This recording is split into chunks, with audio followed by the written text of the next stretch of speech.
I get a number of questions about marketing, specifically email marketing or copywriting. And one of the questions that I received recently was, how do you come up with catchy or engaging headlines?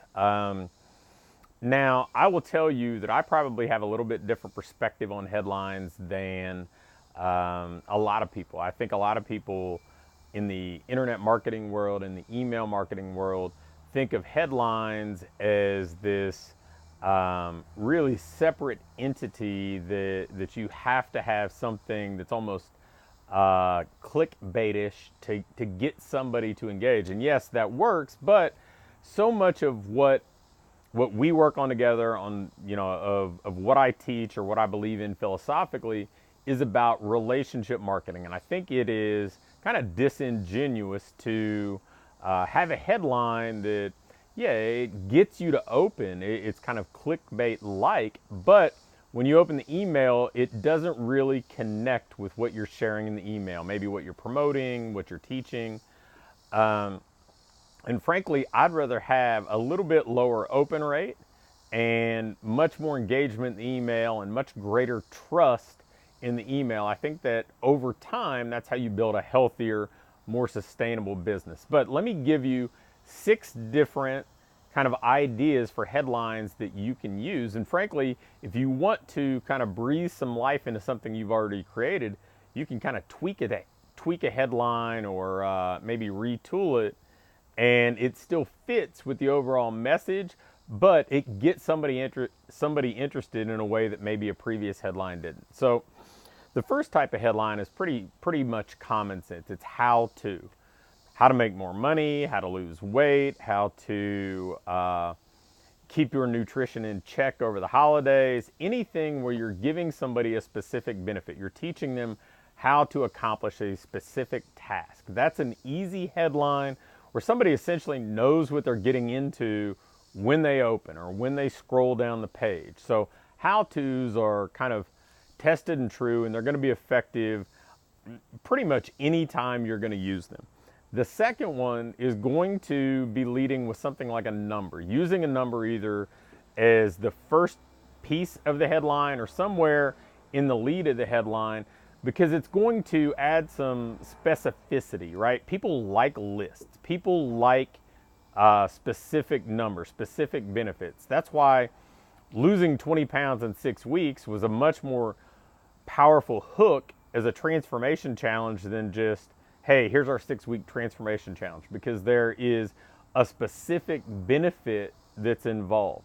If I give you 3 tips to move your business forward, people love lists. They love how you can simplify things and make it easily digestible. So numbers are great.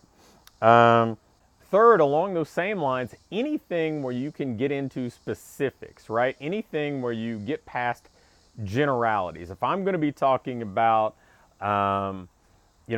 training, for example, it's easier to say a specific component of fitness, like, hey, we're going to be talking about assessments versus fitness in general. It's easier to talk about a specific component of weight loss, like, hey, here's some nutrition tips, or here's how you can sleep better, than anything that is just a general kind of overarching theme, overarching benefit. I know that seems like common sense, but people don't have a lot of time usually, right? Or at least they don't perceive themselves as having a lot of time. So the more specific we can be about what we're going to give them, the more likely we're going to be able to get and maintain their interest. The fourth one, questions. Questions are always engaging. There's a curiosity factor. So if you lead with a question where you're going to say, how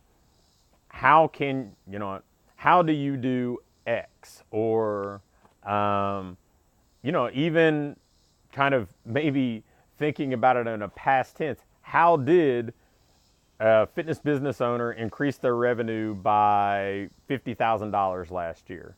Answer inside. So using a question that creates some curiosity, creates some interest, and maybe it's a question they themselves have. So that's always a really powerful one. Fifth, some sort of actionable like declaration, right? So when I say that, instead of just using what we're trying to accomplish, the actual benefit, we may say, grow your business by X, get Y number of new clients, lose X number of pounds, right? So there's an actionable declaration where you're leading with an action word. You're saying grow, lose, gain, improve. And then we're following up with that specific benefit. So an actionable declaration is always a really good one too. And then finally, a result, just talking about where somebody's going to arrive. I talk a lot about ideal business. Dave Ramsey's done incredible things with the phrase financial peace. That's where somebody wants to arrive at. That's where they want to get to. So 6 kind of ways that I use language for headlines to get some engagement, but also stay true to my overall message. Hopefully that's useful for you.